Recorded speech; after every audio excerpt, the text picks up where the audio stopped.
or go on.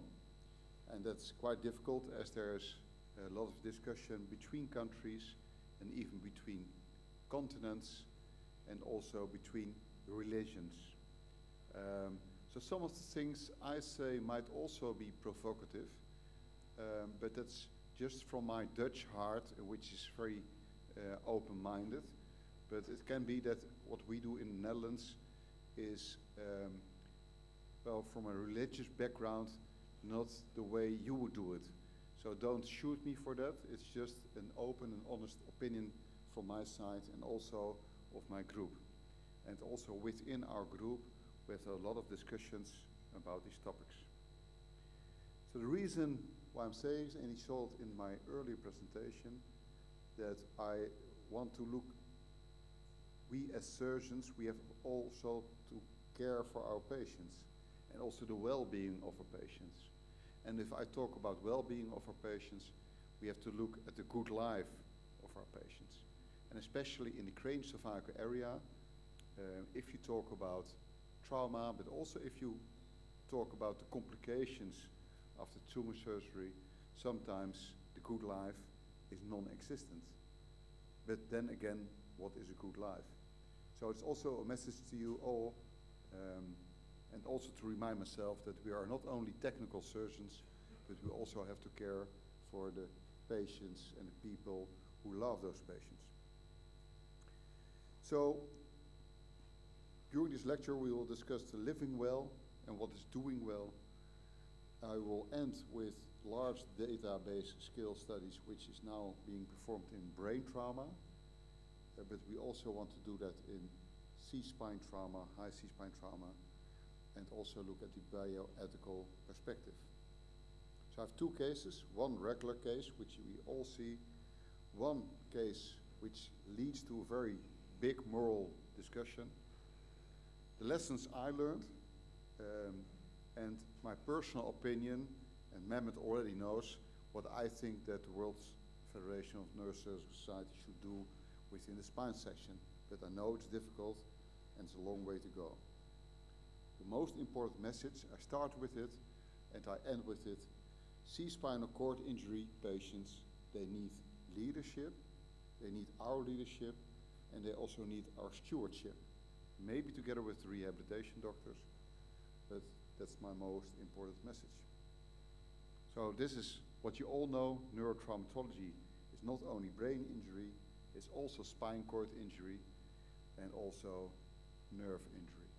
And Michael Velings, he looked in the northern part of America, if you have brain trauma versus a very severe C-spine trauma, the distance is the same between the hospitals going to the neurosurgical care unit, but it took for C-spine traumas at least 5 to 6 hours longer, and sometimes a day longer, before a patient was transferred to the right location. So there is, in the mind of a lot of people, a difference between brain trauma and spinal cord trauma. So this is a slide, this is a question. Who knows what this is? You just can't shout.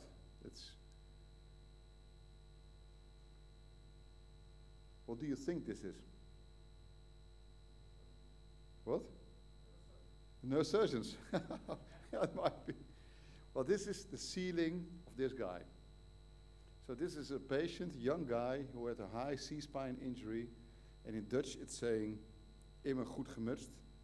He's always optimistic, but he has a spinal cord lesion above C4.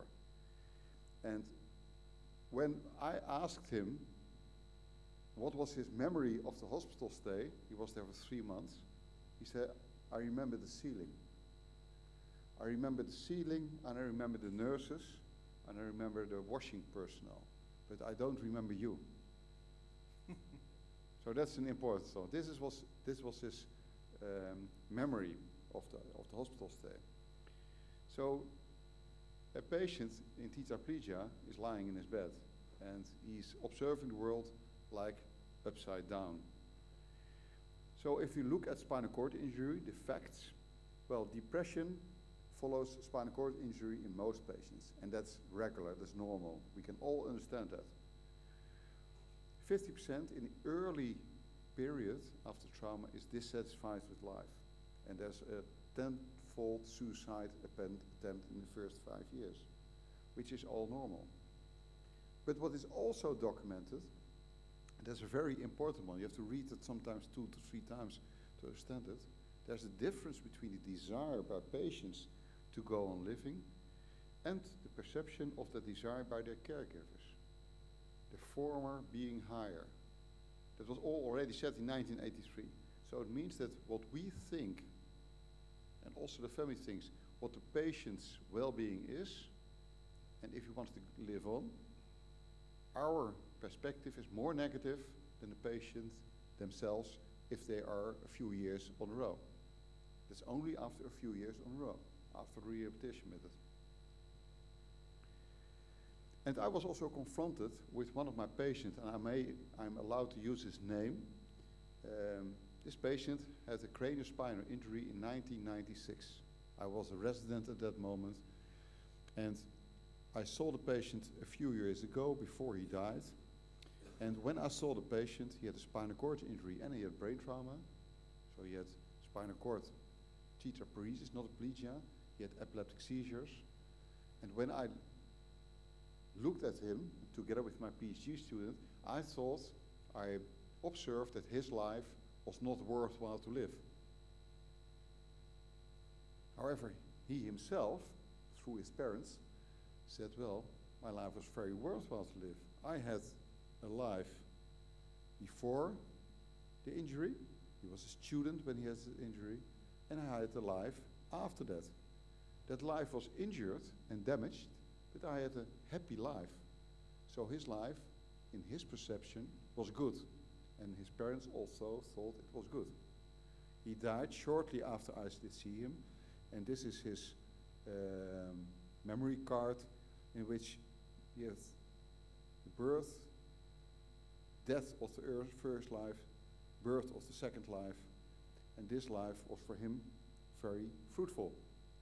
And that changed his identity, the trauma, but he was happy.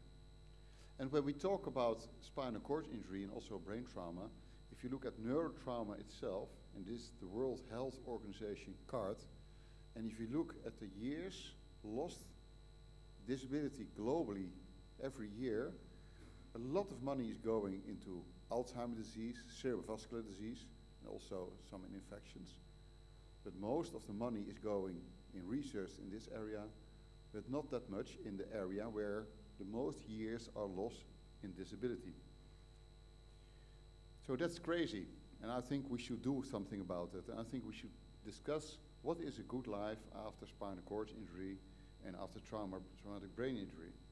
And then we go back to the first guy who told us about what is a good life, and that was Aristotle.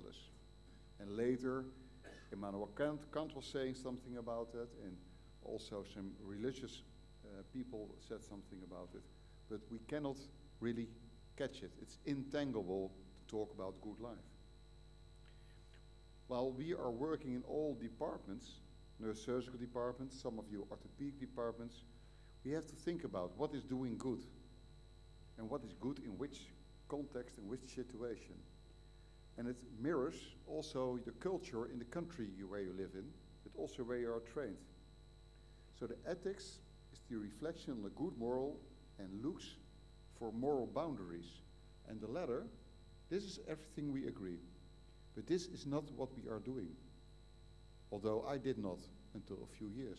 So what are the thresholds? What is the moment that we say, maybe I should not treat, or if I treat, stop treatment?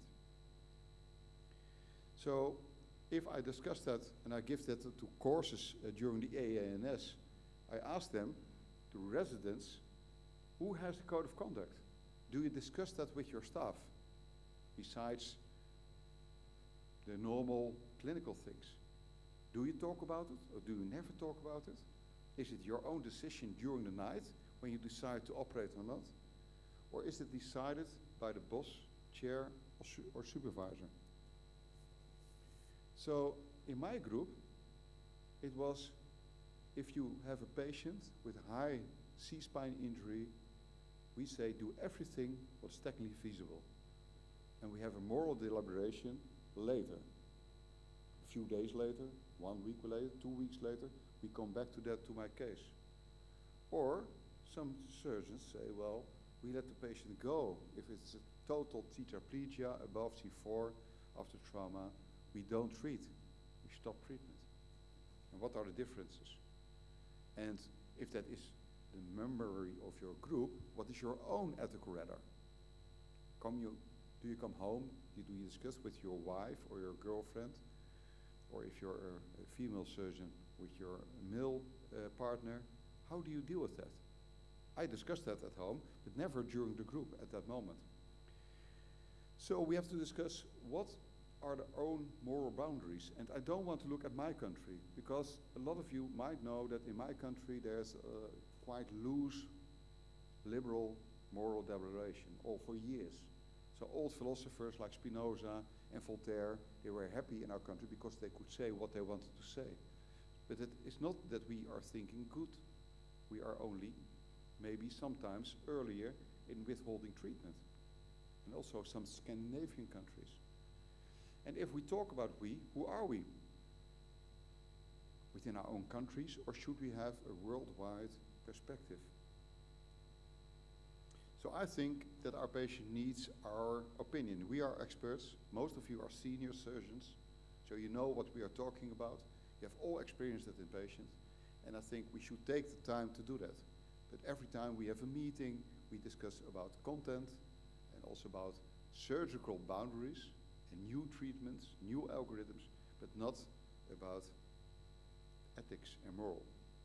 And it's very good, who's written down by this Mrs. Toronto. It's talking about more boundaries in care. And more boundaries in care is written down by a scientific nurse. So why do we as surgeons don't look at it? So just shortly to the case, which might raise some issues. Small boy, 3 years of age, is in the back seat of his car, of his pet chair. His father is falling asleep and is driving ahead on this collision. The boy is hit out of the car, is reanimated on the street, and in the beginning has a Glasgow Coma score of E1, M1, V1. No coronary reflexes, but there are pupillary reactions. Brother, no injury. Mother, injury but stable. And father, no injury but very depressed because it was his mistake. The CT scan in the brain showed no abnormalities. The CT scan of the C-spine showed abnormalities but was not seen in the first hour. So the patient was within half an hour in the hospital, but they didn't see that maybe the distance on this age is a little bit on the long side, and also that there was a T2 teardrop injury might lead to the suspicion of C-spine injury. But what did they do? They thought, well, the CT scan of the brain is okay. CT scan of C-spine was not that bad. First do the things we have to do first. So I had a thorax hematoma for which drainage was done.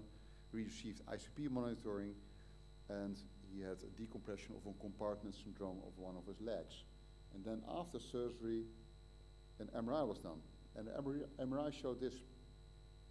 Besides a high T-spine injury, there was also an injury of the craniocervical area. Most of the ligaments are kaput, struck, and also hematoma. And the hematoma is intradurally, so nearly medulla oblongata and also the whole higher C-spine injury. So we had, again, a neurological examination. He was responsive with opening of his eyes on speaking, but in the legs, triple response and no motor reaction observed. So we had at 11:30 in the evening, that is 5 to 6 hours after the trauma, we had a discussion. Should we go on with ICU treatment, maximal conservative, or do a surgical intervention, decompress and fix? Or stop the treatment and let the patient die? That's really a discussion which we had during the night. And I was called during the night because the